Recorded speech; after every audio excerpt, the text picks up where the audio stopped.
Salve, saudara-saudari yang terkasih dalam Kristus.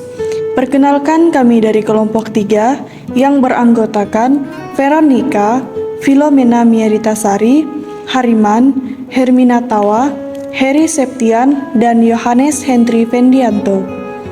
Dibuatnya video ini untuk memenuhi mata kuliah ajaran sosial gereja dengan dosen pengampu Yohanes Chandra Kurnia Saputra MAG.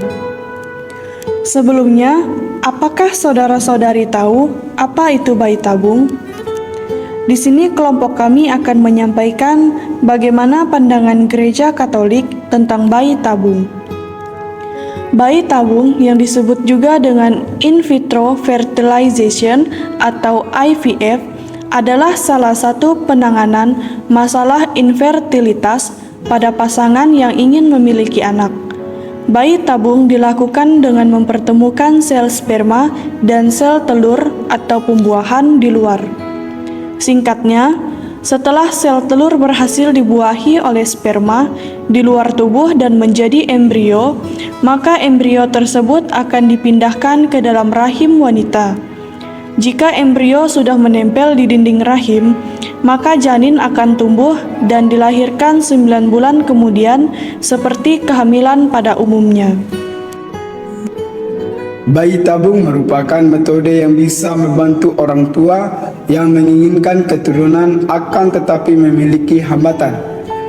Biasanya hambatan yang terjadi berupa masalah reproduktif atau kesuburan baik dari istri maupun suami. Namun perlu Anda ketahui bahwa biaya bayi tabung cukup mahal sehingga tidak heran jika tidak banyak orang bisa menggunakan metode ini.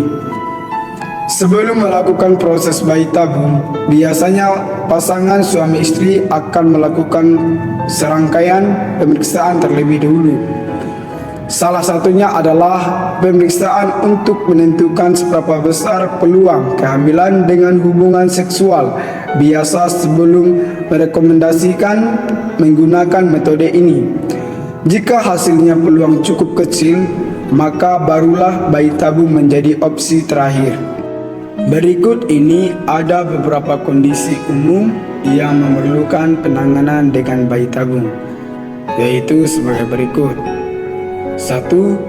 Sperma suami kurang berkualitas sehingga membuat gerak sperma ke sel telur buruk. Kedua, istri mengalami masalah kesuburan.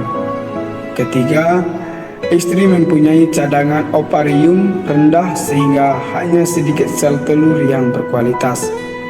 Keempat, istri mengalami masalah struktural reproduksi, salah satunya seperti saluran tuba tersumbat. Kelima, istri memiliki gangguan jaringan rahim yang menyebabkan infertilitas. Yang keenam, suami, istri atau keduanya didiagnosis tidak subur tanpa penyebab yang jelas. Ketujuh, sering mengalami keguguran. Ke-8, istri memiliki gangguan hormone sindrom polikistik ovarium yang menyebabkan ovarium membesar dengan kista kecil di bagian luar. Dari pengertian bayi tabung dan prosesnya, maka tujuan program ini yang paling utama adalah untuk menghasilkan bayi sehat dan terhindar dari komplikasi medis, baik pada bayi maupun ibunya. Untuk Anda yang menginginkan kehamilan dengan cara alami atau natural, maka Anda harus memiliki sel telur yang berkualitas, beropulasi, dan mendapat sperma yang juga berkualitas saat masa subur. Agar terjadinya kehamilan, sel sperma harus bertemu dengan sel telur untuk pembuahan. Untuk itu, sel tuba harus terbuka, dan rahim juga harus mampu menjadi tempat tumbuhnya embrio. Akan tetapi, bagi pasangan suami istri yang memiliki hambatan untuk menjalani proses tersebut, sebagian besar masyarakat memilih program bayi tabung agar bisa tetap mendapat keturunan. Adapun prosedur bayi tabung. Yang pertama, induksi ovulasi. Tahapan pertama dalam proses bayi tabung adalah induksi ovulasi. Ini merupakan proses pelepasan sel telur dengan cara dirangsang menggunakan obat-obatan. Cara ini dilakukan agar dokter bisa mengambil lebih banyak sel telur yang bisa diambil agar peluang pembuahan lebih besar.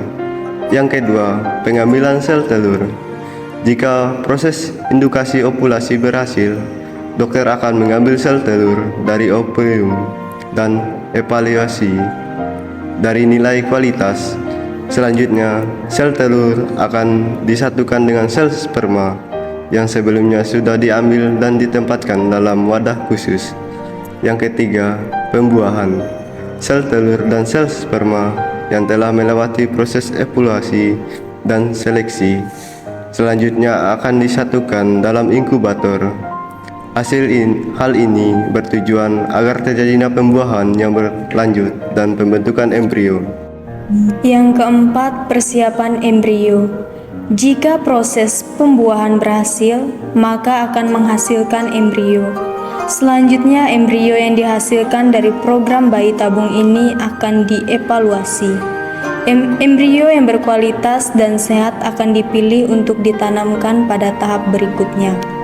Yang kelima, penanaman embrio. Embrio yang sudah berhasil dari proses bayi tabung dalam inkubator selanjutnya akan ditransfer ke dalam rahim ibu setelah matang. Penanaman embrio ini biasanya dilakukan 5 hari setelah proses pembuahan berhasil. Jika embrio berhasil menempel pada lapisan rahim, artinya terjadi kehamilan. Selanjutnya, Anda harus melakukan pemeriksaan kandungan secara rutin untuk mengetahui perkembangan janin dalam rahim agar pertumbuhannya bagus. Berikut ini ilustrasi proses terjadinya bayi tabung. Bagaimanakah proses bayi tabung dari awal sampai akhir? Proses bayi tabung dari awal sampai akhir boleh dikatakan hanya berbeda di cara bagaimana sel telur dibuahi. Sel telur yang diambil dari calon ibu kemudian dibuahi dan setelahnya akan dipindahkan ke dalam rahim wanita untuk menciptakan kehamilan, berkembang, kemudian dilahirkan seperti pada umumnya. Secara medis, prosedur bayi tabung disebut juga dengan in vitro fertilization. Bayi tabung merupakan salah satu prosedur yang cukup efektif untuk menciptakan kehamilan pada pasangan yang memiliki gangguan kesuburan atau infertilitas. Mari kita ulas proses bayi tabung dari awal sampai akhir secara singkat. Pada awalnya, calon ibu diberi suntikan hormon terlebih dahulu untuk merangsang terbentuknya sel telur. Setelah itu, obat-obatan akan diberikan kepada calon ibu untuk membantu mematangkan sel telur yang berkembang dan merangsang proses ovulasi atau pelepasan sel telur. Selanjutnya, calon ibu mengikuti tahap pengujian untuk menentukan kesiapan tubuh sebelum proses pengambilan sel telur melalui tes darah dan USG. Apabila sel telur di tubuh pasien wanita sudah matang, sel telur tersebut akan diambil menggunakan alat khusus. Prosedur ini biasanya dilakukan dengan bantuan alat penginderaan yang berlangsung sekitar 30-60 menit.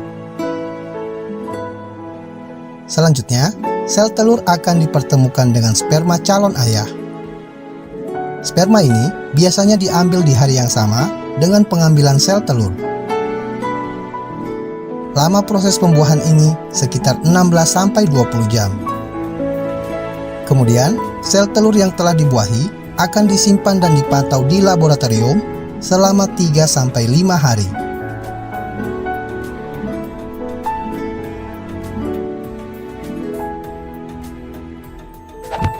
Saat embrio atau bakal janin hasil pembuahan sel telur dan sperma tersebut dianggap cukup matang, embrio dimasukkan melalui vagina ke dalam rahim dengan menggunakan tabung penyalur. Biasanya, lebih dari satu embrio ditransfer sekaligus untuk memperbesar kemungkinan hamil. Sekitar 2 minggu setelah transfer embrio, calon ibu diminta untuk melakukan tes kehamilan. setelah kehamilan berhasil terjadi, maka proses selanjutnya akan berlangsung seperti yang dialami oleh ibu hamil pada umumnya.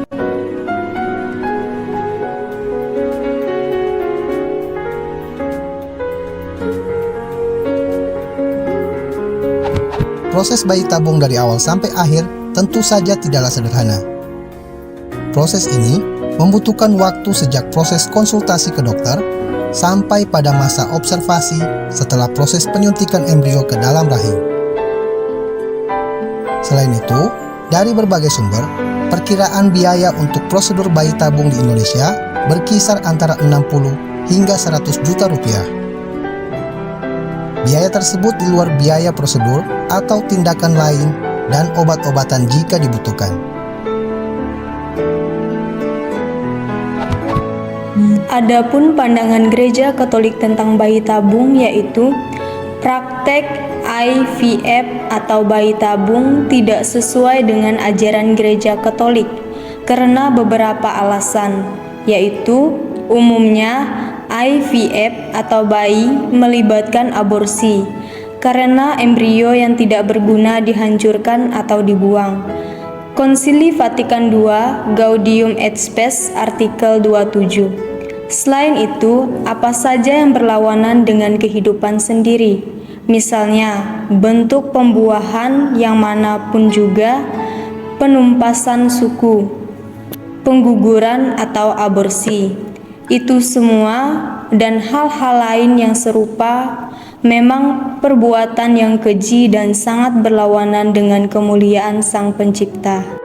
Pengambilan sperma dilakukan dengan masturbasi.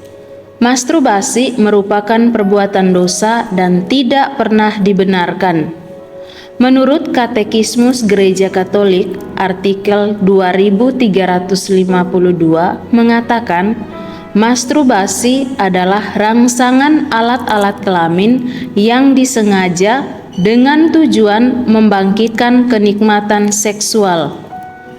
Gereja dalam tradisinya mencap masturbasi sebagai satu tindakan yang sangat bertentangan dengan ketertiban atau moral, karena penggunaan kekuatan seksual dengan sengaja dengan motif apapun itu dilakukan di luar hubungan suami istri yang normal bertentangan dengan hakikat tujuannya. Dalam Katekismus Gereja Katolik artikel 2396 mengatakan masturbasi, percabulan, pornografi, dan praktek homoseksual termasuk dosa-dosa yang sangat melanggar kemurnian. Persatuan sel telur dan sperma dilakukan di luar hubungan suami istri yang normal. IVF atau bayi tabung jelas meniadakan aspek persatuan atau union antara suami dengan istri. Aspek procreation juga disalahgunakan karena dilakukan secara tidak normal. Jika kedua aspek hubungan suami istri yang disebutkan dalam Humanae Vitae artikel 12 tidak dipenuhi dengan normal. Humanae Vitae artikel 12 mengatakan persatuan dan prokreasi. Doktrin khusus ini yang sering diuraikan oleh magisterium gereja didasarkan pada hubungan yang tidak terpisahkan, yang ditetapkan oleh Allah, yang tidak boleh diputuskan oleh manusia atas inisiatifnya sendiri, antara makna kesatuan dan makna prokreasi yang keduanya melekat pada gereja. Pertimbangan lain tentang IVF yang tidak dapat diterima oleh Gereja Katolik antara lain: 1. IVF adalah percobaan yang tidak mempertimbangkan harkat sang bayi sebagai manusia, melainkan hanya untuk memenuhi keinginan orang tua. bisa dibayangkan bagaimana embrio tersebut dibekukan atau di-frozen. 2. Praktek IVF atau bayi tabung menghilangkan hak sang anak untuk dikandung dengan normal melalui hubungan perkawinan suami istri. Jika melibatkan ibu angkat, ini juga berarti menghilangkan haknya untuk dikandung oleh ibunya yang asli. Puncaknya terdapat dalam ajaran Paus Yohanes Paulus II. Dalam surat ensikliknya Evangelium Vitae 14 The Gospel of Life yang mengatakan demikian. Bermacam teknik reproduksi buatan seperti bayi tabung yang kelihatannya seolah mendukung kehidupan dan yang sering dilakukan untuk maksud demikian. Sesungguhnya membuka pintu ancaman terhadap kehidupan, terpisah dari kenyataan bahwa hal tersebut tidak dapat diterima secara moral. Karena hal itu memisahkan prokreation dari konteks hubungan suami istri. Teknik-teknik yang demikian mempunyai tingkat kegagalan yang cukup tinggi. Tidak hanya dalam hal pembuahan atau fertilisasi, tetapi juga dari segi perkembangan embrio yang mempunyai tingkat resiko kematian yang tinggi, umumnya di dalam jangka waktu yang pendek. Lagi pula, jumlah embrio yang dihasilkan sering lebih banyak daripada yang dibutuhkan untuk implantasi ke dalam rahim wanita itu. Dan spray embrio atau embrio cadangan ini lalu dihancurkan atau digunakan untuk penelitian yang dengan dalih ilmu pengetahuan atau kemajuan ilmu kedokteran. Pada dasarnya merendahkan kehidupan manusia pada tingkat materi biologis semata yang dapat dibuang begitu saja. Maka kita mengetahui bayi tabung atau IVF yang merupakan teknik reproduksi buatan tertentangan dengan ajaran Gereja Katolik. Memang, mungkin para pasangan yang tidak dapat mengandung anak secara normal mengalami kenyataan yang cukup menyakitkan. Jika mereka sungguh merindukan kehadiran anak-anak di tengah mereka, mungkin adopsi anak adalah jalan keluarnya. Memang kerinduan untuk membesarkan anak adalah suatu keinginan yang mulia. Namun, kita harus tetap berpegang bahwa tujuan yang baik atau mempunyai anak itu harus tidak diperboleh dengan jalan yang tidak sesuai dengan ajaran Tuhan, seperti IVF atau bayi tabung.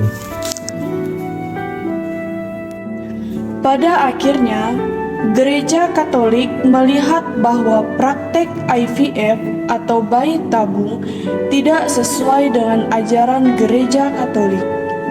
Pertimbangan dalam hal ini antara lain, yang pertama, umumnya IVF melibatkan aborsi, karena embrio yang tidak berguna dihancurkan atau dibuang. Yang kedua, pengambilan sperma dilakukan dengan masturbasi, dan masturbasi sebagai perbuatan dosa. Dan yang ketiga, persatuan sel telur dan sperma dilakukan di luar hubungan suami istri yang normal. IVF atau bayi tabung jelas meniadakan aspek persatuan atau union antara suami dengan istri. Aspek procreation juga disalahgunakan karena dilakukan secara tidak normal. Jadi kedua aspek hubungan suami istri yang disebutkan dalam Humanae Vitae artikel 12 tidak dipenuhi dengan normal. Baik, sekian yang dapat kami sampaikan mengenai pandangan Gereja Katolik tentang bayi tabung. Semoga apa yang kami sampaikan dapat diterima dan dipahami dengan baik. Tuhan Yesus memberkati.